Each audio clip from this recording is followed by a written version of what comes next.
धन्यवाद बुवा. अप्रतिम असं भजनाची सुरुवात आणि त्याच पद्धतीनं सुंदर असं बुवानी या ठिकाणी वातावरण निर्मिती केलेली आहे. भजनाची सुरुवात करत असताना बुवानी सुंदर असं प्रस्तावना देखील केली. त्याचप्रमाणे भजनाची सुरुवात करत असताना बुवानी सुंदर असं आध्यात्मिक समाज प्रबोधनपर आणि मनोरंजक भाष्य देखील केलं. त्याबद्दल बुवांचे मनापासून आभार मानतो. बुवांनी जे जे काही बोललेले आहेत ते नक्कीच परतफेड करणार. कारण बुवांनी मग असे सांगितलं की आम्ही दोघेही कच्च्या गुरुचे चेले नाही आहोत, नाही का. त्यामुळे सगळ्यात पहिला बुवा फर्स्ट पॉइंट टू पॉइंट जावे ना बुवा. हरकत नाही बुवा, आपल्या काय भोमटा बिमटाची एकदम अशी सवय नाही. आरामशीर मी बोलते, मला लय त्रास होतो. काय किंचाळ हळू बोलले चालत नाही का.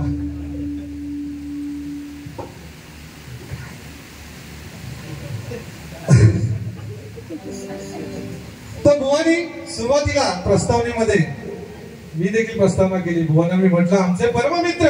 पण बुवांनी काय म्हटलं, आजच्या रात्री बोलतो वादेली. बुवा तुका शोभला या बोलत मला वादेली, मी तुका मित्र मानते आणि असं तू बोलत. अरे चार चौकात इतक्या लांब तुका काय वाटता वादेली. उशिरा येलो एकतर. वेळेची किंमत कळली पाहिजे बुवा. इतक्या लांबून तुमका बोलावलेला. वेळेची किंमत केव्हा कळते, वेळ निघून गेल्यावर. बरोबर की नाही. फिरत राहतो तिकडे.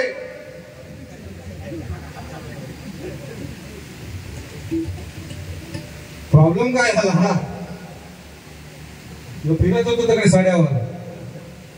खैसो खैसो डोंगर डोंगर डोंगर डोंगर चढून गेलो. रस्त्यात माणसामुळे भेटली पण दिसत नको कोणा.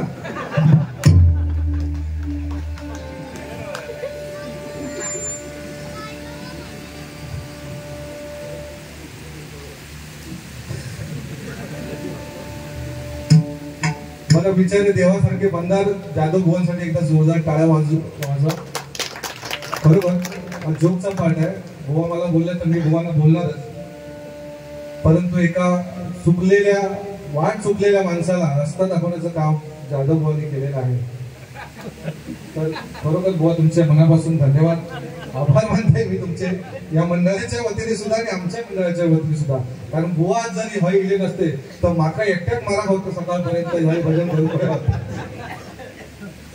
त्याच्यामुळे बुवा हय टायमावर पोहोचले. पण पुढच्या टायमापासून बुवा विचार करा की जरा लवकर निघा.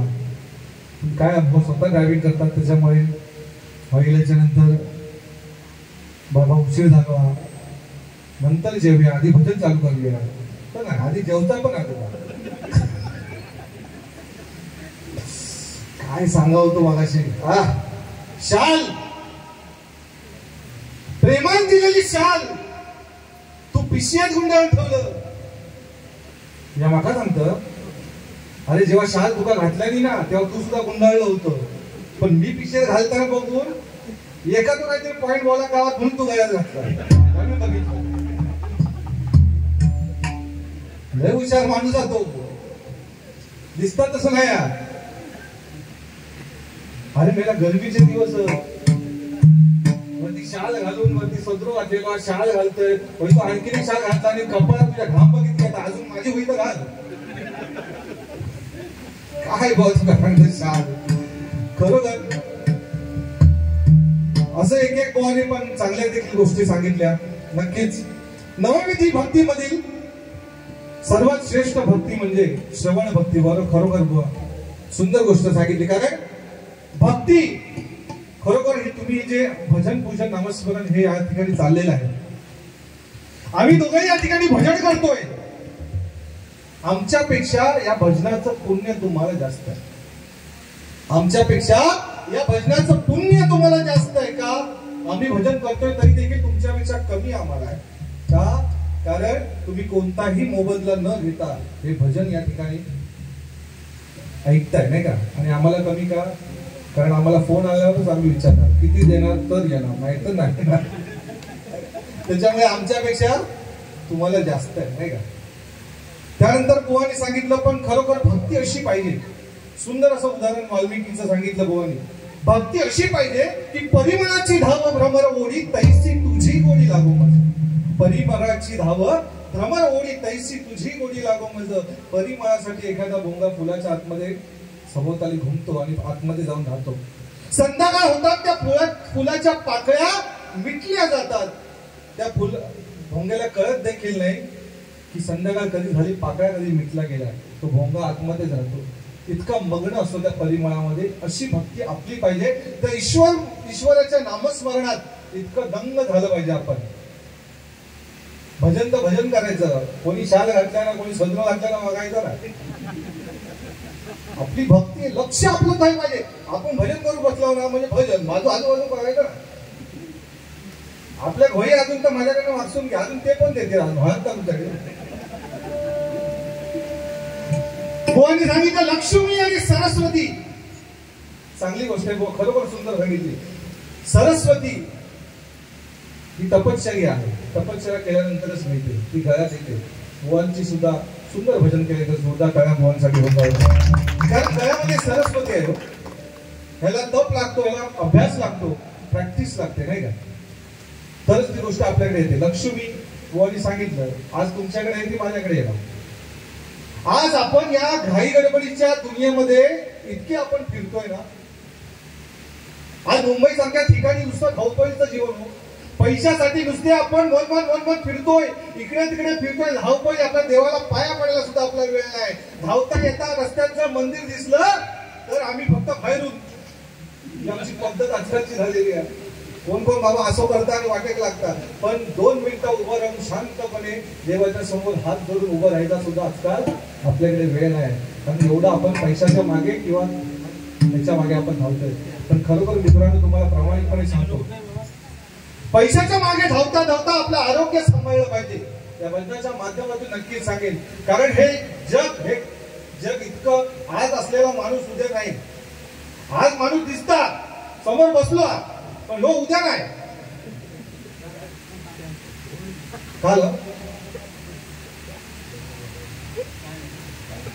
एका बोलले म्हणून आता मागे तर आज जो आपल्याला समोर माणूस दिसतोय तो उद्या दिसणार नाही. ही आजकालची परिस्थिती आहे. म्हणून पैशाच्या मागे धावता धावता मी खरोखर तुम्हाला सांगतो, एक सावकार असतो त्याच्याकडे अमाप पैसा असतो, भरपूर इतका पैसा असतो की सात काय तर त्याच्या 14 पिढ्या बसून खातील इतका पैसा असतो. पण त्याची वर जायची वेळ येते आणि यमराज जेव्हा खाली येतो, यमराज खाली आल्याच्या नंतर तो सावकाराला म्हणतो, सावकारा चल तुझे दिवस बनले, आता चल माझ्या सोबत. सावकार म्हणतो त्याला कसली गुरमी? पैशाची गुरमी.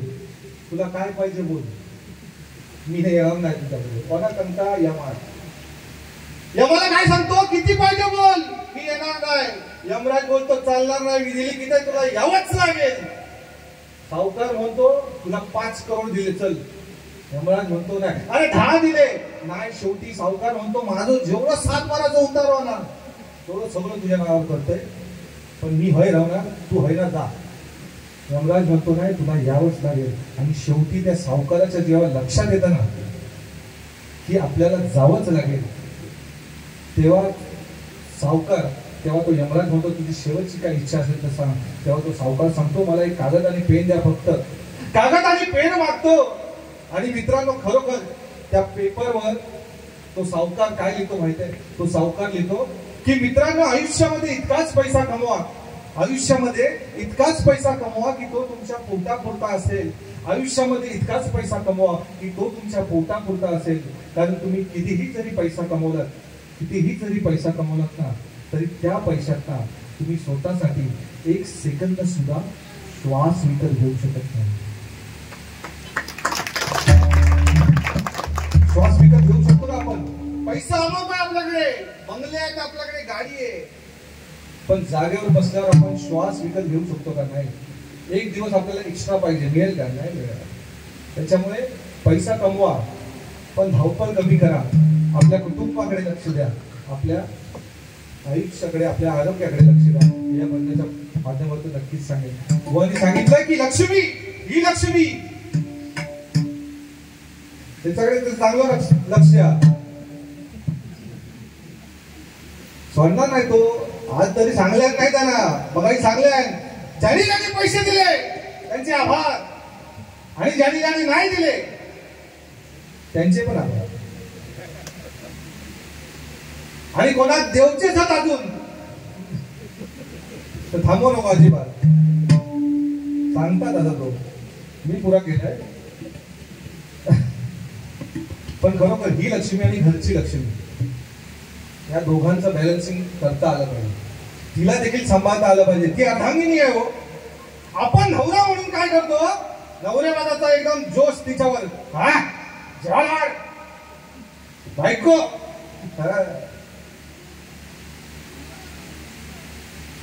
पण ही लक्ष्मी आणि ती लक्ष्मी दोघांचं बॅलन्स पाहिजे. आता आम्ही बघा, आमची बदनामी रोजची आहे. रात्री 4-4 फाटपाटी 4-4 5-5 वाजता घरात जाणार. मूड चांगलं असलो तर दरवाजा उघडीत प्रेमान, माहित असले त्यांचा मेळा रोजचा, म्हणजे तिची झोप. पण आम्ही दोघांना जरी हय असलं ना तरी घर आमचं ती सांभाळतं नाही का? कारण आम्ही नेहमी बाहेर असतो.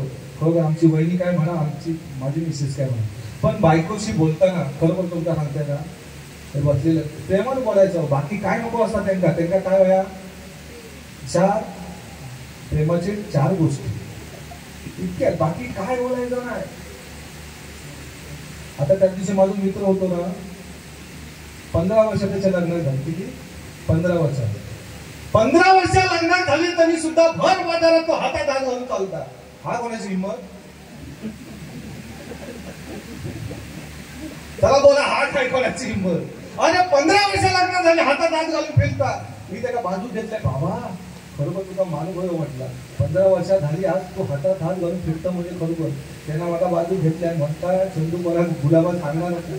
अरे हातात हात घालून फिरते म्हणजे काय? हात सोडला की ही दुकानात पळता म्हणून हात. ही परिस्थिती आहे. तिच्याशी काय का प्रेमान कसा आपला कसा वादा बाजारात चालताना आपण इकडे तिकडे बघितला तरी चालत, पण बायको इकडे तिकडे बघितल्यावर चालणार नाही. आपण मात्र टेबल फॅन सगळीकडे लक्ष. तिका काय नको असता बडबडता, ती बडबडणार बायको, ती बडबडणार. तो आता लहानपणी ना आमचे आजोबा सांगायचे. काय सांगायचे आजोबा? बेडूक बेडकावर दगड मारून पण आता बायको मोनी गावतात. बरोबर सांगायचे जुन्या. आता त्यांना माहिती असतात. बेडकावर दगड मारायचो ना, नाही तर बायको मोनी गावता. आणि बंगला आता वाटता मारला असेल त्या टायमात बरं झाला. अशी परिस्थिती असता बघा. हरकत नाही बुवा. अजून बुवांनी बऱ्याचशा गोष्टी सांगितल्या. भाषा बुवांनी सांगितलं की मालवणी भाषा, मी काय सांगितलं बुवा की माझ्यापेक्षा बुवा चांगल्या मालवणी बोलतात. मी जास्त करून मुंबईत राहिलेला माणूस आहे, त्याचा अर्थ माका मालवणी येत नाही अशातला भाग नाही ना बुवा. म्हणजे तू पण मालवणचो, मी पण मालवणी, तू पण मालवणी. हो, आपण सगळे कोकणी मालवणी असण्यापेक्षा आम्ही दोघजण हैसा मालवणी असावं, बाकी सगळे कोकणी आहेत ना बुवा. त्यामुळे जैसा देश वैसा भेष करने को आना मांगता है, इसके लिए हम तुमको बोला, बाकी कुछ नहीं. और शाल मांगता है तो ले लो मांग के, बाकी तू बोलले का नाही. म्हणून बुवा बोललो, बाकी काय नाही. बाकी डोंगरा असं फिरत फिरत त्या बीचवर नाही ना गेलं मगाशी. एक दिवस गेलो बीचवर गेलो खरोखर, आणि फॉरेनर असं जोडताना असं झोपलो होतो मस्त. एकटोच गेलो, कंटाळलो ना आयुष्यात का येता आकडे कधीतरी गोव्यात जाय, कधीतरी आमच्या कुणकेश्वरात जाय, कधी दागडे राहिला पण मस्त त्या बीचवर असो असं उघडं मस्त झोपलेलो असता. आणि ततांना त्या दिवशी असंच झोपलो होतो मस्तपैकी. ततांना एक फॉरेनर जोडप्या आला. मगाची फॉरेनर काय सांगा होता का त्याच्या आठवला. फॉरेनर जोडप्या आला आणि त्या फॉरेनर जोडप्या ह्या काही चालतात, हे आर यू रिलॅक्सिंग. याची भाषा किती चांगली आहे बघा, किती भाषा ऐकलं कळतं. त्या फॉरेनर जोडप्या आला आणि त्या विचारता आर यू रिलॅक्सिंग. म्हणता ना I am Swapnil Mistry from Goa. Foreigner जोडप्या म्हणता हे आर यू रिलॅक्सिंग. अरे नाही तुला सांगलं ना, I am Swapnil Mistry from Mumbai Diva, गले में शाल वाला.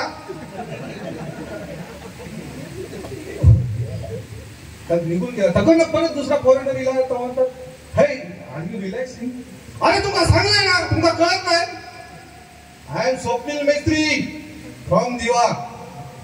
सांग म्हणताकलो. तकडनं उठलो, तान ताव करीत उठलो आणि सरळ चलत गेलो. 3-4 फॉरेनर इले, सगळेजण ह्याच्यात विचारतात are you relaxing, are you. ह्यो झोपलो करो मस्त वेगळी, are you relaxing, are you relaxing, are you relaxing सगळेजण विचारतात. उठलो, कंटाळलो आणि चलत पुढे गेलो आणि तकडे असा एक फॉरेनर पोरग्या झोपला होता. ह्यो गेलो तकडे ह्याच्या डोक्यात लागलंय. गेलो आणि त्यांना विचारता हाय आर यू रिलॅक्सिंग.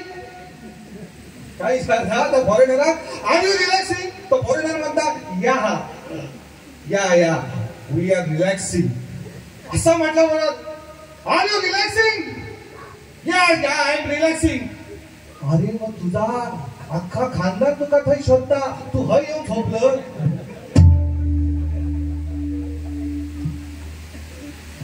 आता भाषेतलं बघ कसा काय तर जमता तसा. मी इतकं बोलत नाही हा, ते का पण माहित आहे, पण आज लय बोललंय ते का. आता काय करता आणि काय नाही. बाबा शाल खरंच हवी आहे तुका नाही शाल काढून लावलाय नको ना बाबा. असं ते आपलं प्रेमाचं भांडण आहे, बाकी काय नाही. नवला विषय फक्त एकच विषय भुवानी सांगितलं, राहुल आणि रुपाच्या अभंगाला सुरुवात करते इलेक्शन.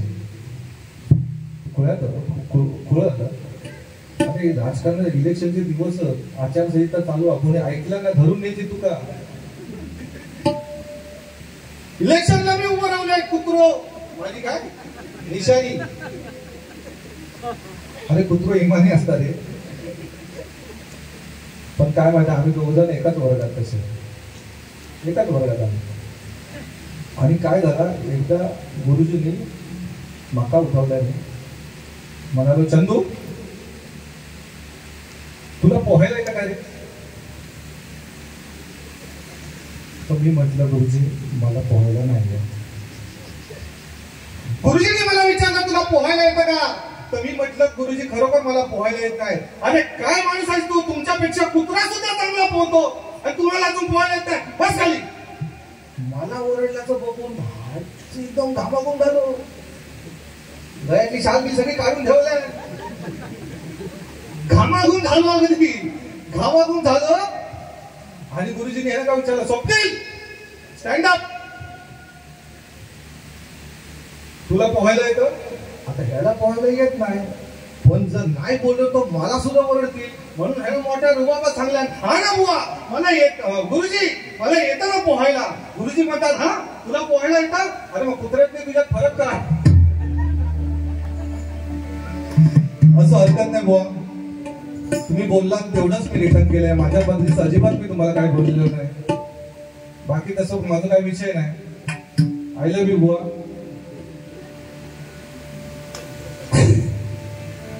हरकत नाही, गोड आहे बुवा. बाकी त्याला बोललेल्याचं खरोखर काय, त्याला पण नाही मला पण नाही. इतकं बोलतो आम्ही केव्हा एकमेकाला, त्याला अजिबातच राग येत नाही. निर्लज्ज माणसाला कसली राग नाही कसली, म्हणजे तो पण निर्लज्ज मी पण निर्लज्ज. ह्या आता तो माका सांगणार होता तर आधी मी सांगायला टाकलं. दोघांना काही अजिबात लाज नाही. आम्ही एकमेकांना लय बरं. पण बुवा खरोखर गोड माणूस दिसतात बघा किती एकदम सुंदर. म्हणजे बुवा रंग काळा असलो म्हणून माणूस कुरूप नसतात, मनात लावून घेऊन रंग काळा असलो. खरोखर माणसाच्या चेहऱ्यावर काळा आहे माणूस म्हणून नाही, पण आतून किती माणूस गोरा आहे. आणि बुवा बाहेरून जरी कसे असले तरी आपण मनाने खूप गोरे आहे. तिथं जोरदार टाळ्या लावा. रूपाचा अभंग या ठिकाणी घेतोय. बाकी गजराच्या माध्यमातून नक्कीच या ठिकाणी मनोरंजन फुल होणार. आता थोडस तुम्हाला अंदाज आलाच असेल की पुढे काय होणार आहे. पुढे काय काय लय काय काय होणार आहे. आता ह्याची साल उतरता की माकाच्या बाजूला होता देवाक माहिती. असंच नाही पण बुवा छान.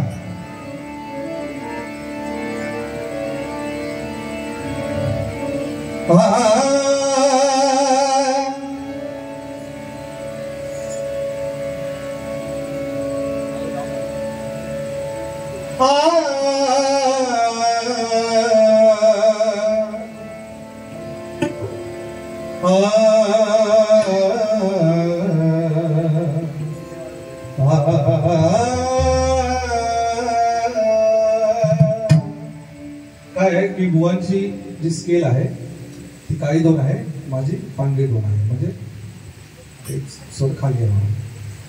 त्यात पकवाज आनंद सावंत येते जोरदार टाळ्या वाजवा. काय पकवाज वाजवला मला माझं पोरगं अगदी घाबरलो. विचार तो नवीन आहे. एक तर आधीच तो घाबरलो सकाळीच, त्यात आता रात्री आणखी घाबरलो. काय टेन्शन घेऊ नको तू आनंद सावंत. आता ह्याच्यानंतर ते काय जास्त वाजवणार नाही. बिंदास म्हणजे वाजवल्यानंतरी म्हणजे तू काय देवसाठी बोलतोय. बिंदास वाजव, काय घाबरायचं नाही. वाजू दे म्हणते, हरकत नाही. सुंदर.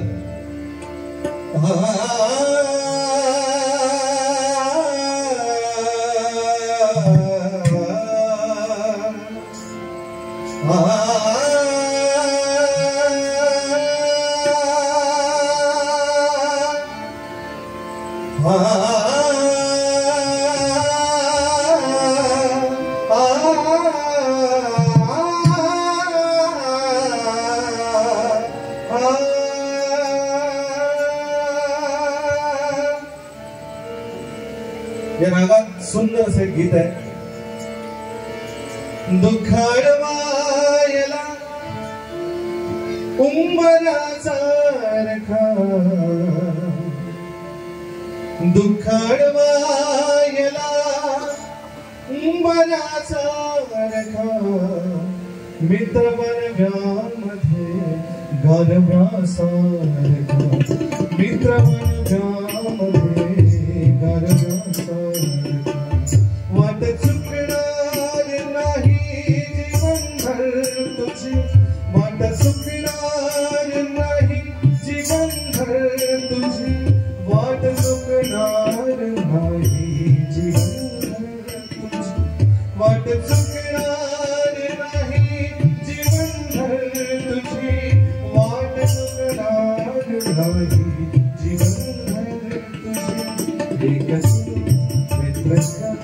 एकच मित्रकर आरशासारखा, एकच मित्रकर आरशासारखा. मित्र बनवामध्ये गारव्यासारखा, मित्र बनवामध्ये गारव्यासारखा. या कवितेचे शेवटची लाईन मैत्रीसाठी इतकी सुंदर आहे ना, त्याचा अर्थ एकदम सॉलिड आहे. जाळताना मला जाळताना माझा देह असा ठेवा,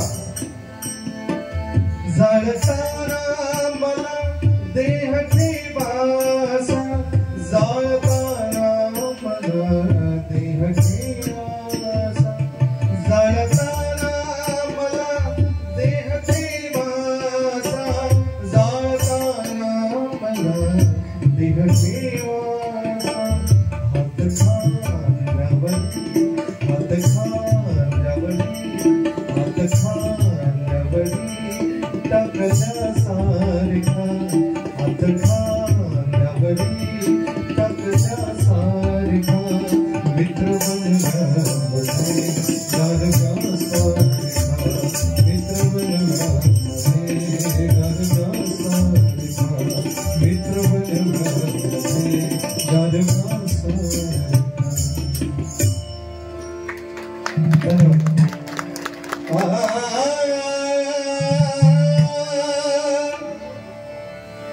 रूप पाहता लोचनी सुख झाले वो सजनी, तोहा विठ्ठल बरोबर.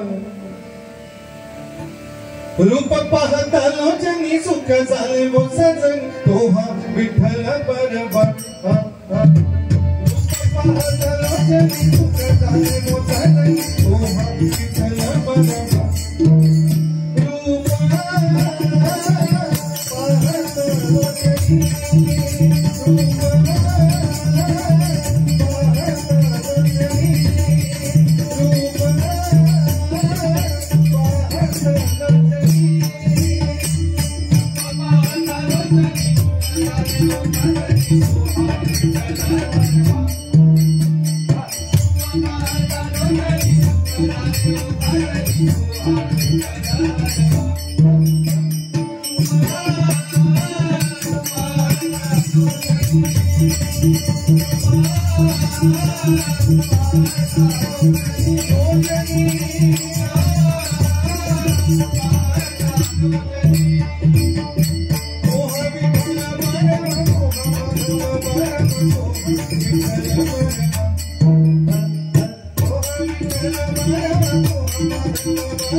सन्माननीय मंदारजी